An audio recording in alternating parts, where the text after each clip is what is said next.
কিবলাতুল হুজুরের চরণ খানি জড়ায় ধরে তিনি কান্না করতেছে আর বলতেছে, বাবা আমি আপনার পরে রাগ করেছিলাম, অভিমান করেছিলাম, আপনি আমাকে একটা টাকাও দেন নাই, আপনি আমার কোনো ব্যবস্থা করে দেন নাই।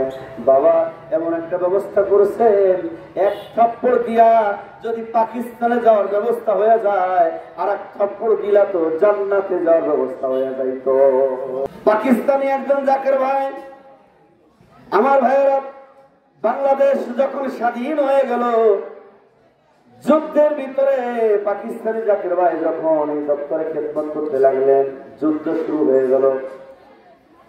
যুদ্ধের ভিতরে তিনি দরবার শরীফে খেদমত করতে লাগলেন।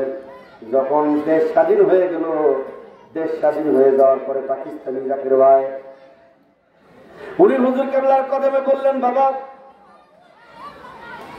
আমি আমার দেশে যেতে চাই, পাকিস্তানে আমি যেতে চাই, যদি আপনি আমাকে একটু ছুটি দিতেন আমি যাইতাম। দলদরদি বান্ধব কিছুই বললেন না, শুধু শুনলেন চুপচাপ। হঠাৎ একদিন, কিছুদিন পরে হঠাৎ একদিন আমার দলদরদি বান্ধব পাকিস্তানি জাকির ভাইকে বললেন, বাবা আপনি না ছুটি চাইছিলেন, দেখেন কত দিনকে দিন পার হয়ে যায়, তারপরও পীর মুর্শিদের স্মরণে থাকে। পাকিস্তানি জাকির ভাই মনে করেছে আমি ছুটি চাইছি, আমি বলছি, মনে হয় আমার পীর শুনতে পান নাই, কয়েকবার করে নালিশ দিচ্ছেন, কেবলাতুল হুজুর কিছুই বলেন নাই। কিছুদিন পরে কেবলাতুল হুজুর ডাকলেন, বাবা আপনি না ছুটি চাইছিলেন, দেশে যাবেন? জি বাবা। এবার ঢাকার এক জাকির ভাইকে বললেন, বাবা আপনার না গাড়ি আছে? জি। ওনাকে সাথে করে নিয়ে যান, উনি ঢাকায় যেথায় নামতে চায় সেখানে নামায় দিয়েন। এবার জাকির ভাইয়ের গাড়িতে ওই পাকিস্তানি জাকির ভাইকে ওঠানো হলো। পাকিস্তানি জাকির ভাই খুব রাগ, কোনো কথা নাই বার্তা নাই। ঢাকায় যাওয়ার পরে ঢাকার জাকির ভাই বললেন, আপনি কোথায় নামলেন? পাকিস্তানি জাকির ভাই চিন্তা করলেন, আমার তো অবস্থা খারাপ, এতদিন আমি দরবার শরীফে খেদমত করলাম, আমার পীর মুর্শিদ আমাকে গাড়ি ভাড়া দিলেন না, একটা টাকাও আমার কাছে নাই, আমার পাসপোর্ট নাই, আমার ভিসা নাই, টাকা পয়সা নাই, কিভাবে আমার পীর মুর্শিদ আমাকে ছেড়ে দিলেন? আমি তো পীরের সামনে কিছু বলতে সাহস পাই নাই, বেয়াদবি হবে বলে। উনি শুধু নিজের কাছে প্রশ্ন করেন, আমাকে কিভাবে পাঠিয়ে দিলেন? ঢাকার জাকির ভাই বললেন, কোথায় নামবেন? পাকিস্তানি জাকির ভাই বললেন, আমার অবস্থা তো খারাপ ভাইজান, বাইতুল মুকাররমের সামনে আমাকে নামায় দেন, কারণ বাইতুল মুকাররমে আজকে জুম্মার দিন, আমি এখানে জুম্মার নামাজ আদায় করে আমি এখানে পড়ে থাকবো, আল্লাহ যা করে, কারণ টাকা নাই, পয়সা নাই, খাবারের কিছু নাই, কি করতাম, দিশেহারা, মনটা ভালো না। উনি অজু করার জন্য গেলেন। অজু করার জন্য গেলেন, 10 বছরের একটা ছেলে তার বাবার সাথে এসেছে, অজু করতে গিয়া বারবার ওই ট্যাপে পানি নিয়ে খেলা করতেছে, বারবার পানি নিয়ে খেলা করতেছে। পাকিস্তানি জাকির ভাইয়ের গায়ে কয়েকবার পানি লাগছে। জাকির ভাই তাকে নিষেধ করেছে, বাবা তুমি এরকম করো না। কার কথাকে শুনে পানি নিয়ে এমন ভাবে খেলা করছে, ওই পানিটা অনেক পানি ছুটে ওই পাকিস্তানি জাকির ভাই জামা পায়জামা ভিজে গেছে। পাকিস্তানি জাকির ভাই তাকায় দেখে ভিজে গেছে, আহারে আমার তো আর কোনো জামা পায়জামা নাই, একটা মাত্র কাপড় আমার পরনে, কি করতাম? এমনি তো মনটা খারাপ। সাথে সাথে ওই 10 বছরের ছেলেটার গালে জোরসে একটা থাপ্পড় লাগায় দিছে। মারহাবা। রাগে রাগে যখন থাপ্পড় লাগায় দিছে, গালে থাপ্পড় মেরে দেওয়া মাত্র ওই ছেলেটা বাবার কাছে গিয়ে নালিশ দিতেছে।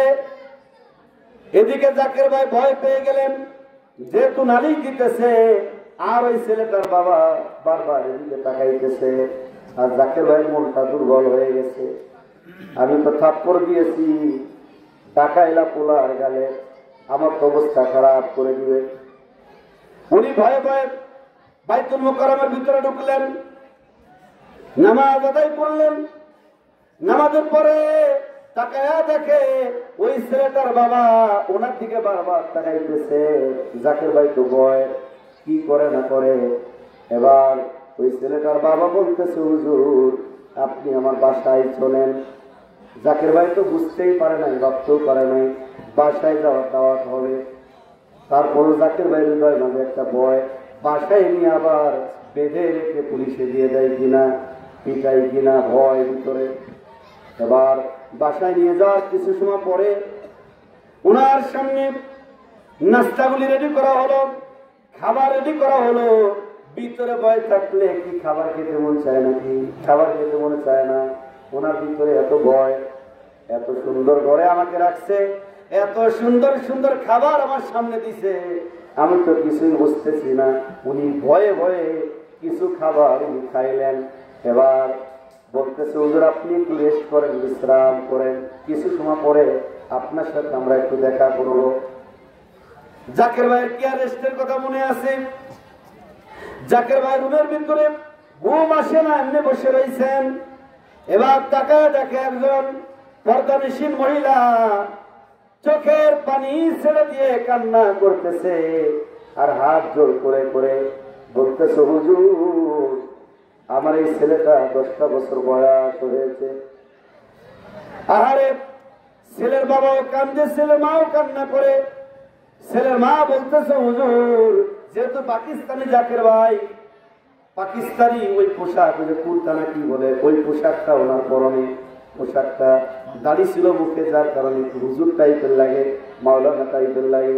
তো হুজুর আমার এই ছেলেটা জন্ম থেকে বুবা, আমার এই ছেলেটা কোনো কথা বলতে পারে না, পানি নিয়ে ডিস্টার্ব করেছে, বারবার করে ডিস্টার্ব করার এক পর্যায়ে আপনার শরীরের পোশাক যখন ভিজে গেছে, আপনি জোরসে থাপ্পড় দিয়েছেন। আপনার জোরসে একটা থাপ্পড়ে আমার 10 বছরের ছেলের আল্লাহর অশেষ রহমতে আপনার ওসিলায় আমার 10 বছরের ছেলের জবান খুলে গেছে।